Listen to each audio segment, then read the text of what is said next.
Radio Sucesos 101.7 FM presenta su noticiero Sucesos con Milton Pérez y Verónica Larrea. Un periodismo libre para una democracia plena. Los hechos y las opiniones de los sucesos que marcan nuestro tiempo.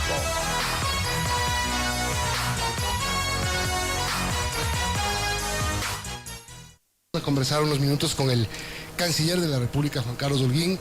Canciller, buenos días, gracias por estar aquí. Lo primero, ayer se generó una situación complicada, digámoslo así, por la venta del avión presidencial, el Legacy, que acción del presidente Lasso, reacción del presidente Duque y nuevamente una reacción del presidente Lasso. ¿Qué pasa aquí? ¿Qué pasó ahí? Buenos días, Milton, Verónica. Hay que entender que siempre la venta de un avión, además de estas características, genera impactos políticos importantes. Yo creo que por demás la situación ha sido desafortunada. El presidente Guillermo Lasso el día de ayer por la noche emitió una comunicación en la que presentó como un acto de transparencia toda la serie de actos que existían desde el pasado mes de enero en relación a la venta del avión. Es evidente que existía un acuerdo con Colombia para la compra de este avión por parte de las Fuerzas Armadas colombianas. Y entiendo que por la coyuntura política colombiana en este momento ha habido un desconocimiento de que esto venía pasando con el Ecuador. De hecho, como consta en esa ayuda a memoria presentada, inclusive los pilotos ya estaban aquí para llevarse el avión. Pero creo que hay que dar vuelta a la página. Esto no debe afectar para nada las relaciones con Colombia, con un pueblo hermano, y el avión tiene que venderse. Es parte de lo que el presidente Guillermo Lasso lo había manifestado, por eso la alegría de comunicar que se había llegado al acuerdo con Colombia, que el avión había sido ya negociado. Vendido, dijo el presidente, tanto que la plata llega la próxima semana y ya sabían hasta para qué iba a ser. Como el presidente Lasso lo ha manifestado, hay documentación firmada. Creo que hemos sido bastante delicados y prudentes en que esto no pase a mayores, pero de hecho se esperaba una transferencia el día 18 de mayo. Bueno, y con Colombia, ¿qué? Bueno, habrá que preguntar al presidente Duque por qué dijo lo que dijo ayer, ¿no? Estamos en un mes electoral en Colombia y este es el último año del presidente Duque. En agosto 7, si no me equivoco, entregará el poder a su sucesor y es un tema que puede resultar complicado. Cuando dicen por qué se gastan el dinero, puede ser políticamente complicado para el presidente Duque, pero eso no lo voy a valdría la pena ahí decir algo más. Estamos a una semana, un poco más de una semana de la primera vuelta electoral en Colombia. Pero el avión, hay que entenderlo, mucho se había dicho y se había criticado al presidente Lasso cuando se anunció la venta del avión, además en un precio que se hacen unas comparaciones absurdas en la política ecuatoriana. Dice un avión que costó 28, ¿cómo lo venden ahora en 8? Era un gran precio. Hay un experto aquí en el Ecuador, Nicolás Larenas, que ha hecho un informe desde hace mucho tiempo, cuando se firmó el decreto de venta, que dice cuánto realmente vale este avión. En un mercado internacional en este momento ese avión no vale más de 4.5, 6 millones de dólares. Por lo tanto, los objetivos que tiene el gobierno de monetizar ese activo, que era un activo innecesario. Hay que entender que un avión presidencial es necesario en mi criterio. Pero en el momento en el que lo compró el expresidente Correa, compró un avión Embraer que solo tenía una autonomía de vuelo para Sudamérica y de repente compró otro. Entonces el Estado ecuatoriano tiene dos aviones, cuando, a diferencia de Colombia, por ejemplo, que tiene un equipamiento militar de primer nivel, y que este avión Legacy no iba a ser utilizado para temas presidenciales o de altas autoridades, era para las Fuerzas Armadas, que tenían unos aviones Fokker que están en desuso. En el caso del Ecuador es necesario, por ejemplo, comprar un C-130, un avión Hércules de logística, que no lo tenemos. Colombia tiene varios de ellos. Entonces hay que entender las realidades de ambos países, pero nuevamente es un tema siempre delicado. pero yo espero de corazón que esto no trascienda las relaciones que tenemos con Colombia. Yo he hablado el día de ayer con altas autoridades del gobierno colombiano y como digo, más allá del desafortunado hecho, creo que hemos dado vuelta a la página. Entonces podemos decir que no se afecta para nada las relaciones con Colombia con este impasse del avión. Yo espero que no. Las relaciones son mucho más profundas que una negociación bilateral por un activo determinado, y tenemos una hoja de ruta en una serie de aspectos que son los que trascienden inclusive a los gobiernos. Canciller, en 6 días el presidente Lasso cumple y su gobierno cumplen un año de gestión. Lo último que se ha hecho en temas internacionales es el viaje a Israel. Hay ya un cronograma de cómo se va a plasmar todo lo que se habló, todo lo que se mostró. Parecía una exposición de Israel, mostrándoles todo lo que nos pueden facilitar a los ecuatorianos para poder combatir la delincuencia. Creo que ese es un tema prioritario. ¿Qué consiguieron realmente en Israel y cuándo viene? El viaje a Israel tenía 3 objetivos. El primero, un objetivo de seguridad y defensa. El segundo, un objetivo comercial. Y el tercero, un objetivo relacionado a los impactos de la innovación y el emprendimiento en el Ecuador. Sobre el primer tema, que fue en el que se basó casi el 70% de la agenda del presidente, me refiero a defensa y seguridad, nosotros tuvimos una reunión previa al viaje. Hay que mencionar que con Israel empezaron las conversaciones semanas antes de la visita.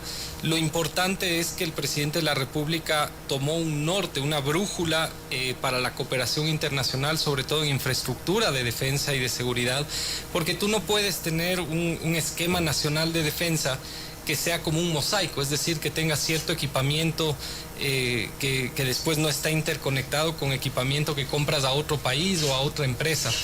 La idea de tomar a Israel como un socio cooperante, además gobierno a gobierno, empujó a que hagamos finalmente esta visita, que fue muy exitosa, que tiene ya un cronograma. El día lunes pasado el presidente convocó al gabinete de seguridad, se generó ahí ya la comisión que la próxima semana se reunirá con una comisión, a su vez, que viene de Israel, para trabajar en primer lugar en el plan, tener listos y finiquitados todos los insumos de información que han hecho que el análisis de Israel sobre qué necesitamos se cristalice en una siguiente visita de una comisión de 6 personas de Ecuador, que irá en los siguientes 15 días.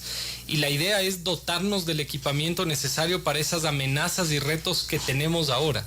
Ya no necesitamos prepararnos para una guerra convencional que no existe. Nuestras fronteras, gracias a Dios, están tranquilas, tenemos paz. Las amenazas de fronteras son ahora amenazas no convencionales de narcotráfico. Miren, ayer veíamos este video del ex vicepresidente Jorge Glass, que mencionaba deliberadamente el abrir explosivos todos podemos entender, para la minería ilegal. La minería ilegal es un cáncer en frontera de los países. Tú no necesitas un CAFIR para la defensa en minería ilegal. ¿Qué necesitamos? Aviones o drones no tripulados que tienen durante 48 horas. Exactamente. Tecnología, entonces, aviones no tripulados, sistema de inteligencia, otro tipo de infraestructura, que es lo que vamos a ver en los siguientes 15 días. Y el objetivo del presidente es que en 90 días esté cristalizada la compra de la infraestructura y este plan de manejo de seguridad y defensa, que no soy yo el autorizado a mencionarlo, son los expertos en seguridad y defensa, pero desde la perspectiva de cooperación internacional, en 90 días debería estar terminado el acuerdo gobierno a gobierno. Ese acuerdo es de compra. Vamos a comprarles cosas de Israel. Es así. O nos van a vender y aparte a donar. Dos aspectos fundamentales: cooperación técnica y cooperación precisamente para la estrategia, y 2, compra de... ¿Hay un presupuesto de eso? O sea, ¿hay un cálculo de lo que vieron? Se lo va a ver el momento en el que sepamos qué es lo que debemos comprar, porque no hay cómo equivocarnos en la compra de lo que necesitamos. Y en el tema de asesoría, en temas en asuntos de seguridad, es decir, el trabajo de los israelíes que son el know-how expertos que conocen. básicamente en temas de inteligencia, ¿no? De detectar los peligros, los riesgos y tratar de evitarlos o minimizarlos. Por seguridad de Estado no puedo dar más información, pero nos reunimos con las más altas autoridades de inteligencia y de defensa de Israel, que son quienes están comprometidos con este plan estratégico después de las disposiciones tanto del presidente Herzog como del primer ministro de Israel, que son quienes van a firmar el acuerdo gobierno a gobierno con Ecuador. Son las 8:27, estamos conversando con el canciller de la República, Juan Carlos Olguín. Señor canciller, además, en este viaje a Israel, además de temas de seguridad, se trataron otras cosas, por ejemplo, inaugurar una oficina de innovación. Cuéntenos un poco. Israel es el país con mayor número de patentes en el mundo. Es hoy por hoy más del 53% de sus exportaciones son servicios de startups creadas en Israel. A Israel se le conoce como la nación de startups, Startup Nation. Y esta es una política pública que el presidente empezó a construir desde la campaña. La idea fue que el viaje a Israel sea acompañado por una delegación de 50 emprendedores en este primer año para el piloto, que están haciendo, de hecho en este momento ellos siguen en Israel haciendo una inmersión completa en el ecosistema de emprendimiento de Israel. La idea en el acuerdo de cooperación con la CNCID es tener precisamente una transferencia de conocimiento, de innovación, de soporte tecnológico y de acceso a los fondos de financiamiento para emprendedores ecuatorianos. La idea de abrir la oficina de innovación en Israel es una idea conjunta con Colombia, precisamente apoyada por el Banco Interamericano de Desarrollo, que va a permitir que nosotros enviemos startups ecuatorianas para que puedan beneficiarse precisamente de este fondeo, de la aceleración de sus proyectos y sobre todo de la compartición de tecnología con Israel. Y al mismo tiempo lo que hicimos fue a la par iniciar esta conversación del acuerdo comercial con Israel. Teníamos el objetivo de lograr una negociación inmediata para firmar un MOU y lo logramos. Se firmó este acuerdo de intención y dimos por iniciado formalmente la negociación del Tratado de Libre Comercio, que tenemos la expectativa, liderados por el ministro Prado, de que él va a lograr firmarlo dentro de los siguientes 16 meses. ¿Qué tan importante como socio grande es Israel en el tema comercial? Muy importante porque son economías complementarias. Nosotros, por ejemplo, los temas de cooperación en tecnología, en servicios, son muy importantes hacia el Ecuador. Israel está siendo afectado significativamente por la inflación, sobre todo en alimentos. Ecuador tiene aranceles muy grandes, un ejemplo, en atún en lata. Si nosotros logramos bajar de manera inmediata ese arancel, Israel va a tener un acceso directo a productos, sobre todo relacionados a alimentación, a un precio mucho más bajo de lo que actualmente tiene el mercado israelita. Entonces hay buena expectativa del acuerdo comercial y la realidad es que fue muy fácil la negociación. Bueno, en el tema Correa, finalmente el presidente de la Corte Nacional de Justicia dijo que se están tomando un tiempo porque es 3.000 hojas, si no me equivoco, traducirlos es complicado y están en ese proceso. ¿Qué más sabemos? Porque Bélgica ya dijo que no va a aceptar la extradición.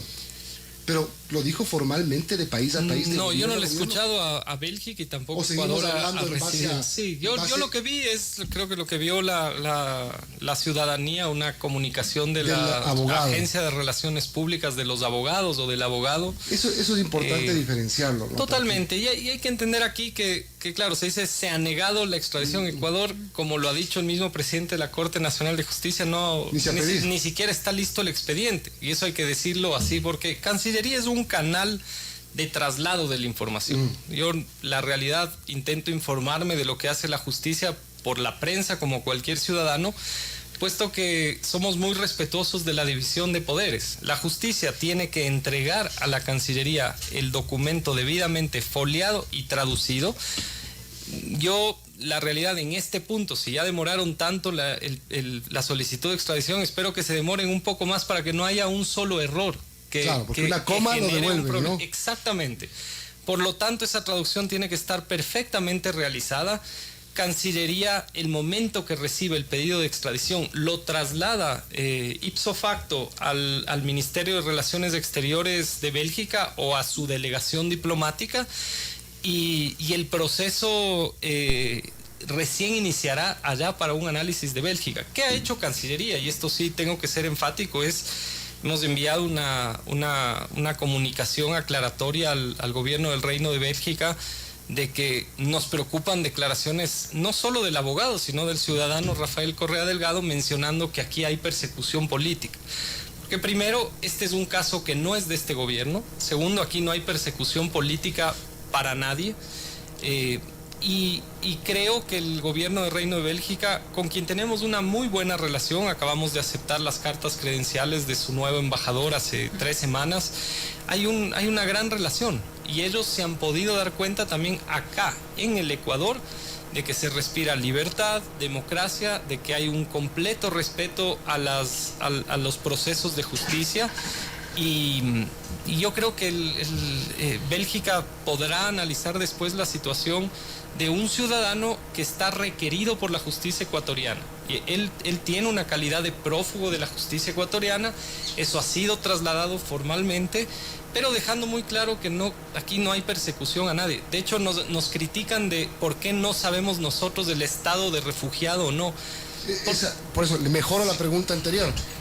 ¿Qué comunicación oficial ha tenido el gobierno ecuatoriano de parte del gobierno de Bélgica sobre Correa? Ninguna. Ni que es refugiado, ni que es asilado, ni que no hay extradición. Y hay que entender ahí la condición de refugiado. Ecuador no tiene por qué tener conocimiento, sí. Porque es un derecho soberano del Estado, y en este caso de una comisaría de refugiados y apátridas que es completamente independiente del Ejecutivo, a pesar de estar adscrita al Ministerio del Interior, es independiente.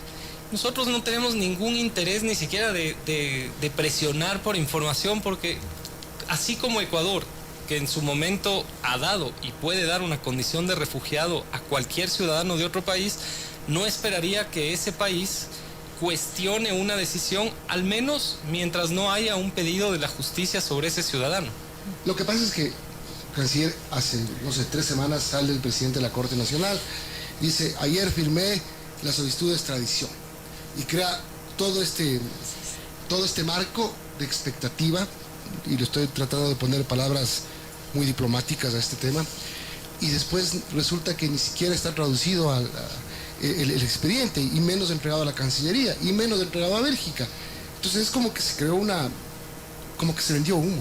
Ya no pude ponerle palabras diplomáticas. Yo no puedo dar una opinión al respecto. Lo que sí puedo mencionar es que lo vi en una entrevista televisiva al presidente de la Corte Nacional. Y conmigo justamente, sí. Y cuando la dijo, Cancillería no había recibido absolutamente nada relacionado al proceso de extradición. O sea, ¿usted se enteró viendo la televisión? Y a la tarde de ese día, casi al final del día, llegó un correo electrónico, inclusive dirigido al anterior canciller, en el cual se mencionaba que daban inicio al proceso de extradición. Nosotros tuvimos que pedir una corrección inclusive de a quién se dirigía la comunicación, pero hay que entender, y aquí para un poco pensar como Estado, no como Cancillería, dar inicio al proceso de extradición le permite a la Corte Nacional de Justicia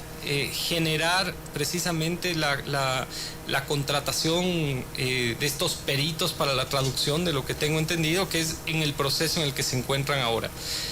Una vez que reciba Cancillería el pedido de extradición, nosotros procederemos. Estamos en un caso muy similar. Hemos entregado un pedido de extradición a República Dominicana hace pocos días, de un caso de corrupción donde hay un ciudadano ecuatoriano requerido por la justicia. Es complejo porque está requerido por la justicia ecuatoriana, pero al mismo tiempo por la justicia panameña, y ya veremos precisamente cuál es el desenlace, pero la Cancillería inmediatamente, en pocas horas, hace los traslados de estos pedidos de extradición. Canciller, le cambio de tema y tiene que ver con esta Bueno, esta conversación telefónica que tuvo el presidente Lasso con el presidente de los Estados Unidos a propósito de la visita de la primera dama Jill Biden, ¿qué nos puede comentar de esa conversación telefónica? Una conversación extremadamente positiva, y utilizo el término extremadamente porque tuvimos acuerdos en la mayoría de puntos de la conversación. Hablamos sobre todo de lo que significa la Cumbre de las Américas en este momento post pandemia y en medio de una guerra para todo el continente.